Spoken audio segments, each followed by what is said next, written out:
Baik, di sini ada 5 riwayat cukup panjang dan semuanya kembali kepada satu sahabat, yaitu Abdullah bin Amr bin As radhiyallahu anhuma. Kita langsung mengorek faedah dan mutiara-mutiara dari hadis ini.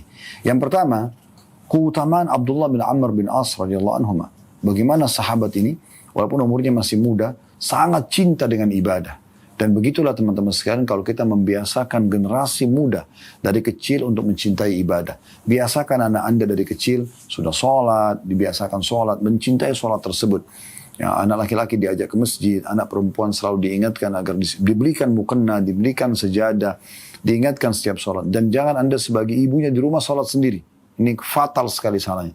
Harus setiap ibu mengajak anak perempuannya sholat, walaupun masih kecil. Minimal sudah terbiasa mengenal kalau ibunya biasa mengerjakan ini. Minimal juga dia mengetahui gerakan-gerakan walaupun belum membaca, walaupun belum menguasai bacaannya. Ini poin yang luar biasa harus diperhatikan, ya. Sehingga memang kita harus mengajarkan mereka dari kecil. Biasakan anak-anak kita dari kecil jujur, amanah, berbagi, ya, dermawan ya di sini. Kemudian juga berpuasa, dan jangan lakukan puasa ini dengan istilah puasa setengah hari. Itu tidak ada dalam syariat. Biarkan mereka puasa sehari. Kalau mereka tidak mampu, mereka batal. Ajarkan mereka hukum fikih yang benar. Kalau puasamu batal ya nak, nanti besok usahakan sehari penuh. Dari subuh sampai maghrib. Jadi mereka itu tidak terbiasa untuk mengistilahkan atau menyebar luaskan. Atau bahkan dia turun-temurun. Nanti kalau dia besar pun karena ibunya dan ayahnya ajarkan puasa setengah hari, dia juga akan katakan kepada anak-anaknya, tidak apa-apa nak puasa setengah hari puasa setengah hari saja. Toh ibu dan ayah dulu juga begitu diajarkan oleh orang tua. Jadi jangan wariskan ini tidak benar. Tidak ada puasa setengah hari.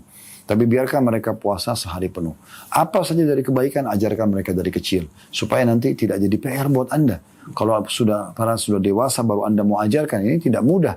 Karena dia sudah terbentuk. Ada komunitas dia, ada lingkungan dia. Ada teman-temannya. Yang kalau teman-temannya juga mungkin baik, ya alhamdulillah bisa membantu misalnya. Tapi kalau teman-temannya buruk, maka tentu saja tidak mudah kita untuk bersaing dengan teman-temannya yang mungkin mendominasi pikiran dan hati dia tentunya. Ya, nah, itu umum terjadi pada anak-anak yang masih muda. Nah, Abdullah bin Amr bin As ini sahabat yang sangat kecil. Ya, terkenal sahabat waktu Nabi SAW meninggal saja umurnya mungkin belum sampai 20 tahun. Ya, jadi sangat muda. Tapi dia dengan sangat semangat untuk mengerjakan ibadah. Kenapa? Karena ayahnya, Amr bin As radhiyallahu anhu, itu menyesal pada saat dia masuk Islam. Kenapa dulu dia membenci Islam dan dia tidak ingin ketinggalan. Maka dia tanamkan kepada anaknya pemahaman yang benar tentang agama ini. Dan ini yang harus orang tua lakukan. Bagaimana kita menanamkan kepada anak-anak kita semangat ibadah, kita sebutkan keutamaan-keutamaan, kita berikan apresiasi terhadap ibadah yang dia kerjakan supaya dia dari kecil terbiasa mencintai ibadah-ibadah ini. Jadi sampai ajal kita datang pun anak-anak sudah terbiasa dengan ibadah tersebut. Ya, jadi jangan ditunda-tunda. Ya, harusnya Anda memperhatikan tentang masalah ini. Nah, ini faedah pertama yang bisa kita ambil. Faedah kedua dari hadis, adanya larangan ya seseorang itu untuk mengerjakan sholat malam tanpa tidur dan terus-menerus berlanjut. Ya, semalam suntuk sholat, besok lagi begitu, lusa lagi begitu. Tapi kalau sesekali boleh. Misalnya sesekali itu Anda malam ini kan Anda nggak ngantuk, Anda tidak tidur, lalu Anda sholat sampai subuh, baru Anda istirahat nanti misalnya setelah duha. Itu boleh saja, tapi sesekali, bukan rutinitas. Jadi teguran Nabi SAW kepada Abdullah bin Amr bin As radhiyallahu anhu ini karena beliau setiap malam begitu. Dari selepas ba'diyah isya, itu langsung saja beliau tidak tidur sampai subuh. Besoknya puasa. Begitu terus. Maka Nabi SAW menegur ini. Kalau sesekali boleh saja. Tapi kalau rutinitas nggak boleh. Makanya Nabi SAW mengatakan, ingat Tuhanmu punya hak. Betul kau harus sholat, ibadah.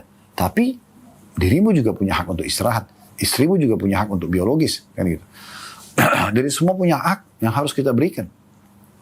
Oleh karena itu, faedah kedua dari sholat malam, dianjurkan agar istirahat. Itu lebih afdal. Tidur dulu. Karena Nabi SAW mengatakan dalam beberapa hadis yang lain, yang tidak sempat kita bacakan sini, dan memang tidak disebutkan oleh penulis, yaitu kata Nabi SAW pada saat menasihati sahabat yang maunya semalam suntuk selalu saja sholat dan tanpa tidur sama sekali. Ketahuilah, aku orang paling bertakwa kepada Allah di antara kalian, dan aku tidur dan aku juga sholat malam. Nabi SAW sebutkan, aku tidur, istirahat, dan ini penting. Ya. Tapi sekali lagi saya katakan, kalau seandainya, teman-teman sekalian, Anda 1 malam, 2 malam, Ya. Apalagi di malam-malam mulia kayak malam Lailatul Qadar misalnya ya. Malam yang mulia. Malam peperangan, ya, besok akan menghadapi musuh. Itu memang ada diturunkan beberapa riwayat dari para kaum salafus salih, dari sahabat, dari tabi'in. Mereka begadang memang. Tapi ini bukan rutinitas sepanjang tahun. Faedah ketiga dari hadis, adanya juga larangan berpuasa sunnah setahun penuh. Maksudnya 11 bulan ya, karena 1 bulannya Ramadan. Dari 12 bulan 1 tahun itu, 11 bulan berpuasa terus tidak pernah batal. Sunnah, ini dilarang. Bahkan Nabi SAW mengancam, mengatakan tidak ada pahala bagi orang yang berpuasa abad atau abadi tadi. Maksudnya tidak berbuka puasa. Maka Nabi SAW ya, melarang masalah itu. Ini poin yang ketiga. Jadi nggak boleh puasa non-stop puasa sunnah. Tapi kita memberikan jeda dari puasa tersebut. Dan yang keempat, adanya penyebutan tentang keutamaan puasa ya, Daud alaihissalam. Dan ini puasa maksimal kalau memang orang betul-betul mau banyak puasanya. Dan Nabi SAW sebutkan puasa sehari, berbuka puasa sehari. Nah gitu ya, itu maksimal. Kata Nabi SAW, kalau kamu mau lakukan yang paling afdal, ya, puasa sehari, buka puasa sehari. Itu puasa Nabi Daud yang lebih adil, kata Nabi SAW. Amr bin As sempat mengatakan, saya mampu ya Rasulullah. Kata Nabi SAW, tidak ada lebih afdal lagi daripada itu. Nah ini maksimal puasa Daud. Yang kelima, adanya penekanan agar seseorang muslim fokus kepada, kalau dia tidak bisa puasa Daud, dia fokus kepada puasa 3 hari setiap bulannya.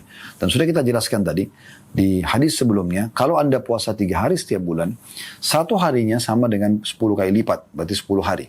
Kalau 3 hari setiap bulan berarti sama dengan 30 hari full. 30 hari, 1 bulan penuh.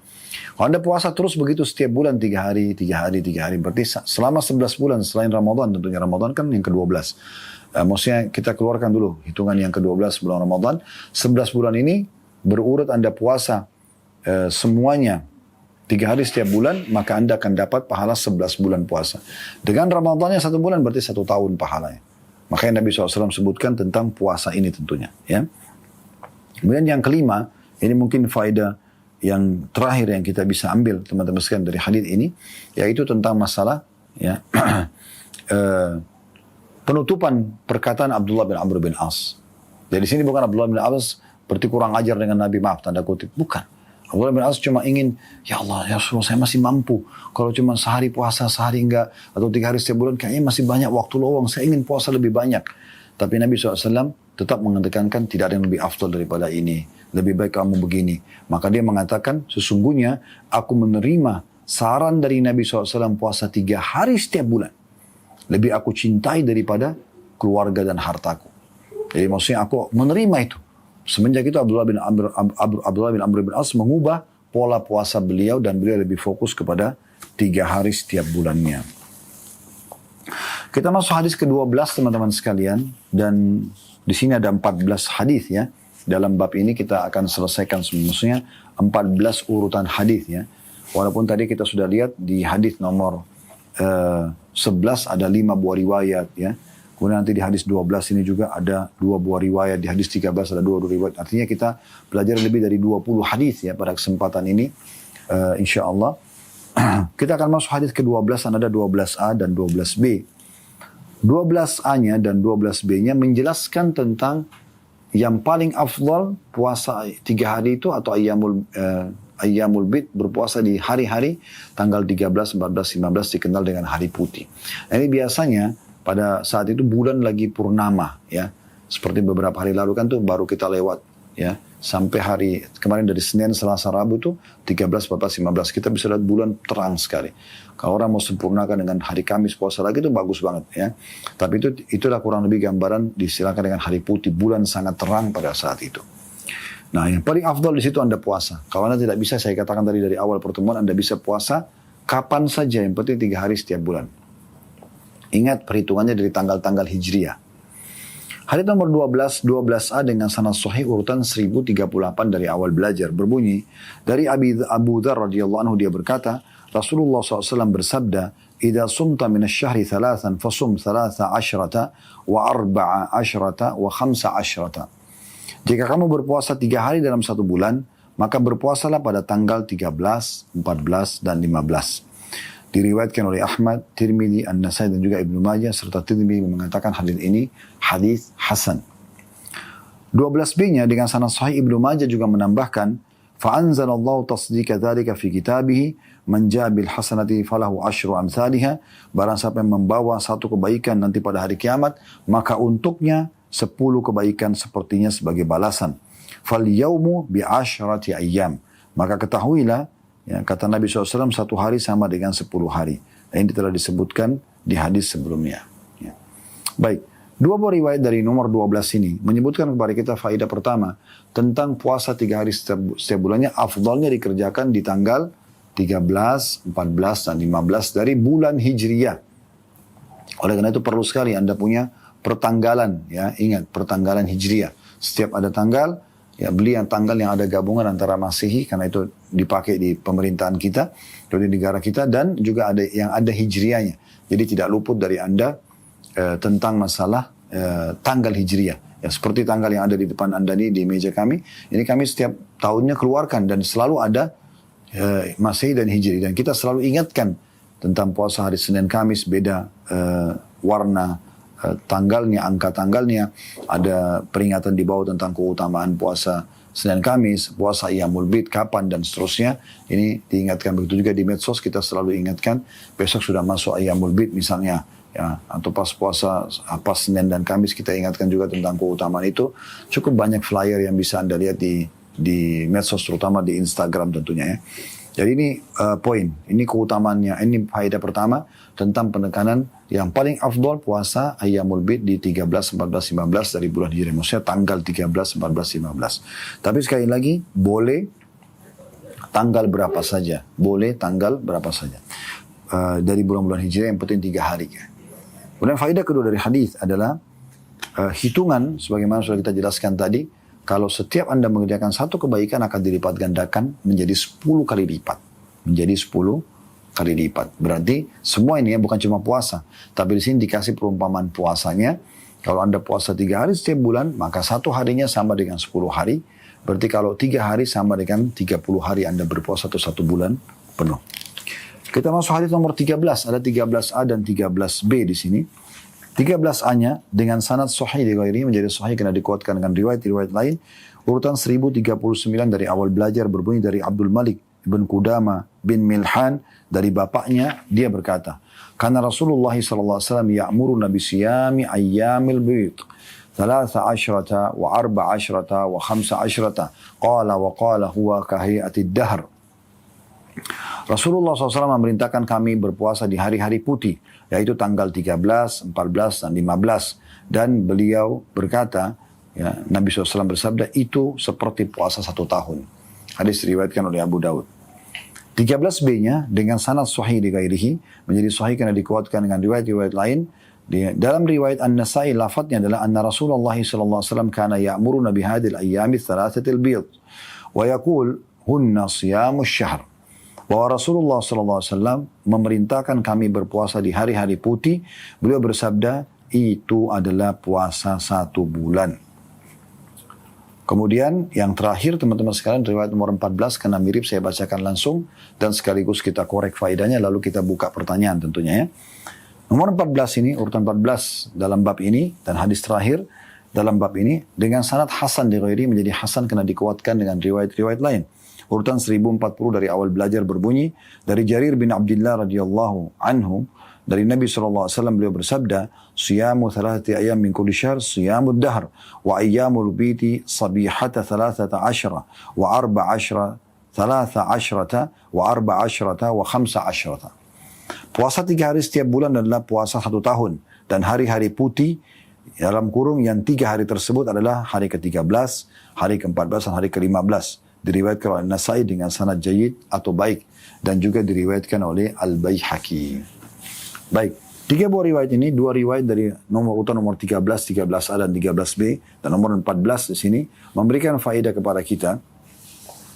Yang pertama, ini selalu kita sebutkan tentunya ya, kalau ada sahabat yang menyampaikan wasiat dari Nabi SAW, maka kita mengatakan ini keutamaan khusus ya yang dimiliki oleh Qudama bin Milhan radhiyallahu anhu, di mana beliau di 13A-nya mengatakan Nabi SAW dulu memerintahkan kami puasa hari-hari putih, dan di sini dah keluar istilah Ayyamul Bid dari riwayat ini ya. Kemudian beliau menjelaskan hari putih itu maksudnya adalah hari tanggal 13, 14, dan 15 dari bulan-bulan Hijriah dan pahalanya sama dengan puasa setahun. Nah, keluarnya istilah Ayyamul Bid dari hadis atau dalam riwayat ini. Ya. Dan ini kecerdasan sahabat ini. Radhiyallahu anhu, bagaimana beliau menyampaikan wasiat Nabi SAW dan menyebutkan keutamanya dengan ringkas. Faedah kedua dari hadis, adanya penekanan agar mengerjakan puasa 3 hari setiap bulan di hari-hari putih atau 13, 14, 15 dari bulan-bulan Hijriah. Dan yang terakhir teman-teman sekalian, puasa 3 hari setiap bulannya akan mendapatkan pahala setahun. Ingat, kami jelaskan tadi di awal, kalau ini Anda puasa 3 hari setiap bulan rutin. Bulan ini, bulan depannya lagi terus begitu. 11 bulan, kemudian ditambah 1 bulan Ramadan. Maka ini akan dihitung pahala 1 tahun. Allahu a'lam. Baik, ini yang kita sampaikan teman-teman sekalian. Insya Allah kedepannya kita akan masuk bab nomor 10, yaitu anjuran puasa Senin dan Kamis. Ya. Semoga apa yang kita bahas hari ini bermanfaat buat kita, teman-teman sekalian, dan Allah jadikan sebagai ilmu yang bisa menambah amal kita nanti pada hari kiamat, dan Allah mudahkan kita mengamalkan, dan Allah menjadikan saya orang yang pertama mengamalkan ya daripada Anda semua, karena saya sudah mengucapkan dan mengajarkannya. Dan semoga Allah Subhanahu wa taala membukakan terus ya untuk kita pintu panjang umur dan selalu diisi dengan ketaatan-ketaatan kepadanya, kesempurnaan iman, kesempurnaan ilmu, banyaknya amal saleh sampai ajal datang nanti sehingga kita mendapatkan pahala yang sempurna pula. Allahumma amin. Saya mengajak teman-teman selalu mendukung medsos kita agar Anda juga punya partisipasi pahala bersama kami tentunya ya.